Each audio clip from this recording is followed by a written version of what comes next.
Donc bonjour mes frères et sœurs, et nous sommes ce matin le 6 septembre et nous commençons un des chapitres, je dirais, les plus importants dans l'histoire de l'Église. À partir de ce jour, les personnes qui sont présentes dans ce lieu vont avoir leur vie transformée, changée pour toujours et pour le mieux. Et je sais, dans ce texte-là, on s'adresse particulièrement aux 120, mais avec les semaines, les mois qui vont venir, nous allons voir que ça s'adresse aussi à chaque enfant de Dieu qui vient au monde spirituellement.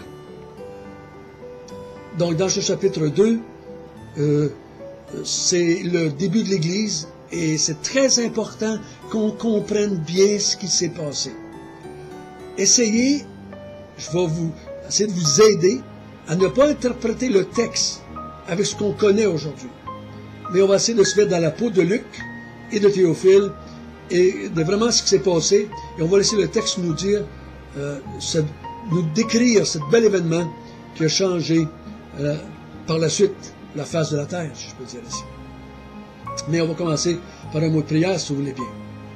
Notre Père du ciel, nous sommes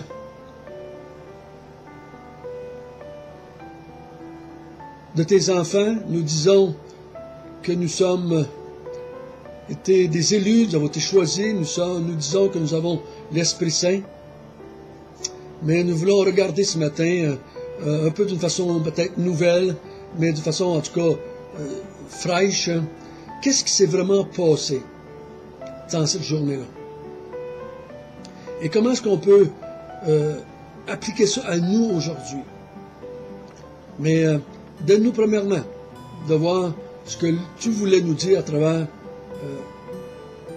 Luc, ton instrument, pour nous écrire ces quelques passages.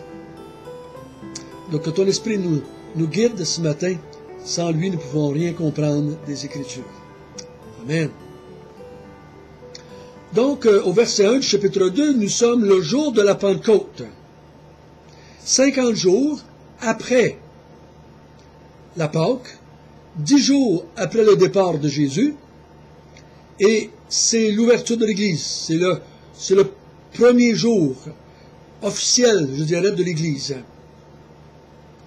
Et il nous est dit au verset 1 qu'ils étaient tous ensemble. On pense que c'est les 120, qu'ils étaient tous dans le même lieu, dans la chambre haute, où est-ce qu'on voit qu'ils se tenaient depuis une dizaine de jours, dans la prière, dans l'attente du Saint-Esprit, comme Jésus avait dit, ne partez pas de Jérusalem, vous allez recevoir une puissance d'en haut, survenant sur vous. Et c'est aujourd'hui, ça va se passer dans ce que nous allons lire ensemble ce matin.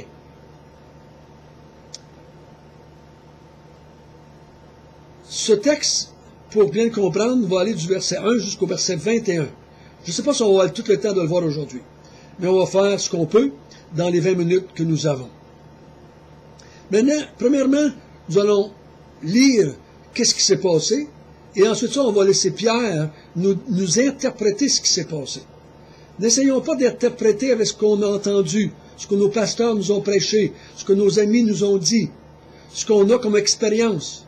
Mais nous devons laisser Pierre nous dire, nous interpréter qu'est-ce qui vient de se passer dans ce texte-là, dans cette journée-là, excusez. Lisons d'abord qu'est-ce qui s'est passé.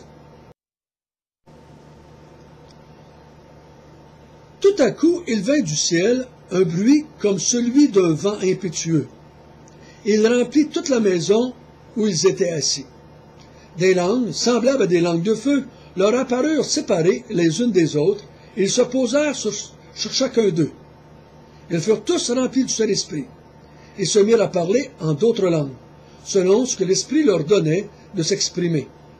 Or, il y avait en séjour à Jérusalem des Juifs, hommes pieux, de toutes les nations qui sont sous le ciel.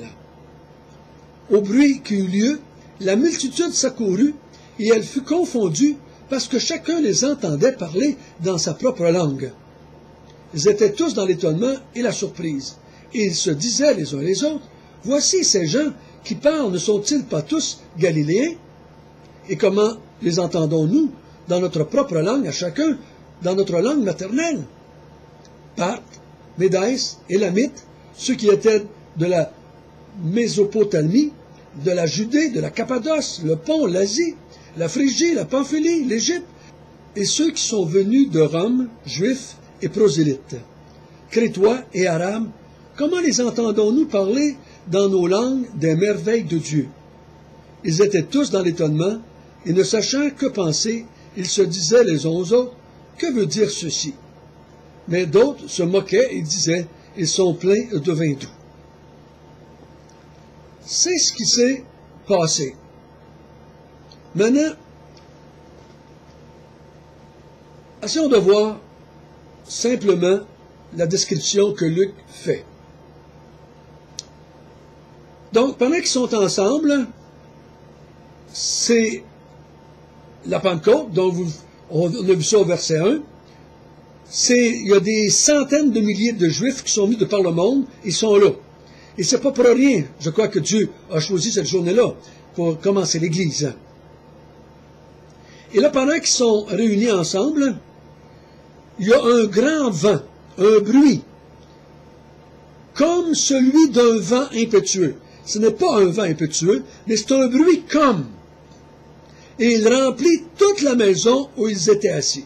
Pour bien comprendre, le mot « esprit » dans la langue originale, c'est le même mot que pour le mot « vent ». Moi, je dirais que c'est l'arrivée de l'Esprit Saint dans la maison. C'est comme un vent impétueux, une puissance qui s'en vient dans la maison et remplit la maison où ils étaient assis. Ce bruit-là a rempli la maison, comme ce bruit-là. C'était pas un bruit, c'était pas je dirais pas, c'était un bruit, je veux dire, mais c'était pas un vent. Donc, il y a quelque chose qui a rempli la maison. Mais, vu que c'était pas du vent, il n'y a rien qui revolait. Les feuilles ne revolaient pas, les rideaux ne revolaient pas. Il n'y a rien là, qui était déplacé par cela. Mais, ça a dû les impressionner pas mal. Parce que c'est impétueux. Et on sait comment ça peut être bruyant, du vent. Et en même temps que ce vent, qui était impétueux, il y a des langues de feu, semblables à des langues de feu. Ils leur apparurent séparés les unes des autres et se posèrent sur chacun d'eux. Donc, un autre phénomène, c'est que des langues de feu, comme des langues de feu, ce n'est pas du feu, les cheveux n'ont pas pris en feu, ça ressemblait à des langues de feu.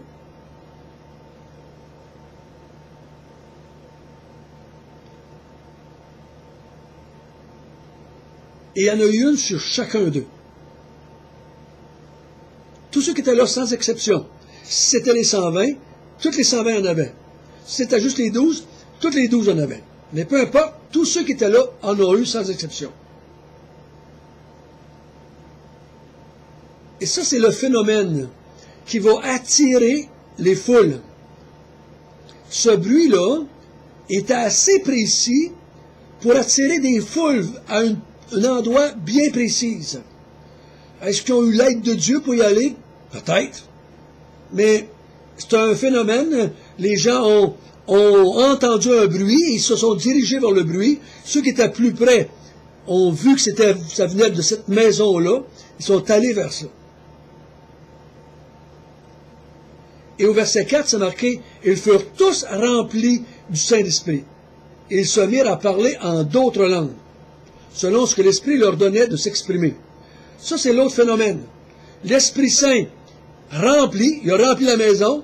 S'il a rempli la maison, ceux qui sont dedans sont remplis de l'Esprit Saint. L'Esprit Saint a envahi leur vie, leur être. Ils sont baptisés, comme on dit, quand on dit que le mot baptême veut dire immerger. Si l'Esprit a rempli la maison, mettons qu'on la remplirait cette maison d'eau, ceux qui sont dedans sont baptisés dans l'eau. Si on remplit l'Esprit, la maison de l'Esprit, ceux qui sont dedans sont baptisés dans l'Esprit. Et ils se mettent à parler de diverses langues, chacun selon ce que l'Esprit leur donnait de s'exprimer. C'est important de comprendre ici, là. Chacun parlait une langue différente. C'est pas qu'ils ont tous parlé la même langue et que l'Esprit a fait comprendre à tout le monde la langue de leur langue maternelle, mais ici le texte dit que chacun parlait dans une langue différente, selon ce que l'Esprit avait décidé. C'est pas ce que chacun voulait faire, voulait dire, mais ce que chacun était dirigé par l'Esprit Saint. Donc, c'est la première fois qu'on va rencontrer l'expression « rempli du Saint-Esprit ». Ça s'est fait souverainement. Les apôtres ou les gens qui étaient là n'ont rien fait pour être remplis. C'est important qu'on comprenne ça, parce que des fois, on se fait encourager d'être rempli du Saint-Esprit par toutes sortes de choses qu'on peut faire ou ne pas faire. Mais ici, la première fois qu'ils sont remplis, c'est une action souveraine. L'Esprit Saint remplit, ça veut dire qu'il vient dans l'être humain et il remplit l'être humain. Souvenons-nous, c'est une personne, l'Esprit Saint. Et il va remplir l'être intérieur, le cœur, l'esprit, peu importe comment ce qu'on le nomme, mais il remplit l'être humain de sa présence. Et cette action-là de l'esprit les a poussés à parler dans d'autres langues. Donc c'est l'esprit qui les a conduits à faire ça. C'est carrément un miracle. OK? Carrément un miracle.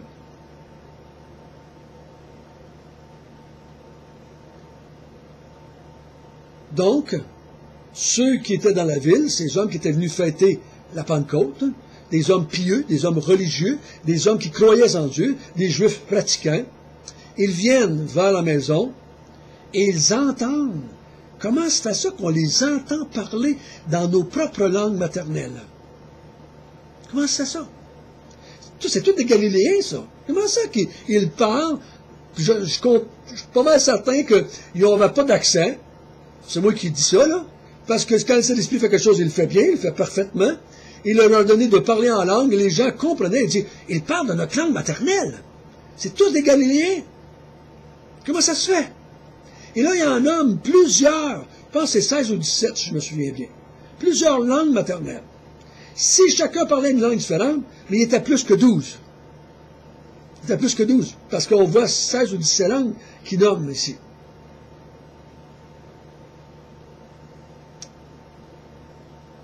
Et il ne parle pas de la température. Il parle des merveilles de Dieu.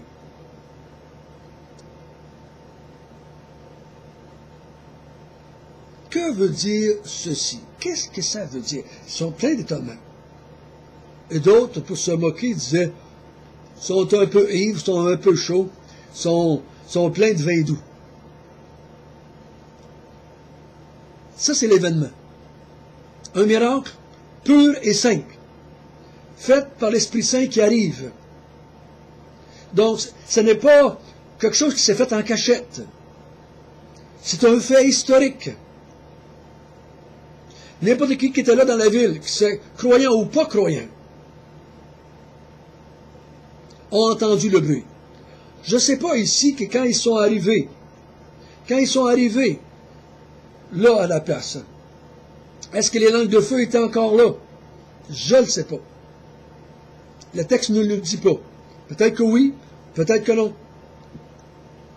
Mais je ne crois pas qu'ils étaient là maintenant, parce que les gens qui sont venus de la foule, des milliers, parce qu'il va s'en convertir 3000. Donc, des milliers qui sont venus, et je pense qu'on l'aurait mentionné. Il n'aurait pas juste mentionné le parler en langue, il aurait dit, mais qu'est-ce que c'est ça que ces langues de feu-là? Je crois que les langues de feu, pour moi, sont un signe pour les 120, s'ils sont à 120 là. C'est pour un signe pour que ceux qui sont là voient que tout le monde reçoit le même Esprit Saint, la même action. Et je crois que tout le monde parle en langue, pour qu'on voit que tout le monde ait reçu l'Esprit Saint, ont été baptisés. Vous me suivez? Et le parler en langue, on va voir l'interprétation que Pierre va en donner un peu plus loin, c'est pour les gens qui viennent voir. Donc, c'est pour ça qu'ils continuent à parler en langue quand les inconvertis sont là, quand les Juifs sont là. Qu'est-ce que c'est que ça veut dire? Qu'est-ce que ça veut dire? Qu'est-ce qu'on peut en tirer comme conclusion? Je ne veux pas rentrer dans l'interprétation de Pierre parce que notre temps va s'écouler. Mais le Saint-Esprit est venu d'une façon souveraine. Cette journée-là, c'est lui qui l'a choisi. Et on voit qu'il est donné à tout le monde sans exception, apôtres et non-apôtres. On voit aussi qu'il remplit les gens de sa présence. Et le signe qui ont été remplis du Saint-Esprit, ici, c'est le parler en langue. Dans cette journée-là, quelqu'un qui n'aurait pas parlé en langue, il se serait posé des questions, il aurait dit, « Oups, comment c'est ça que moi, je ne parle pas en langue et tous les autres parlent en langue? » Il y aurait eu de la discrimination spirituelle. Ici, tout le monde parle en langue, tout le monde a la langue de feu sur eux autres. Tout le monde est rempli.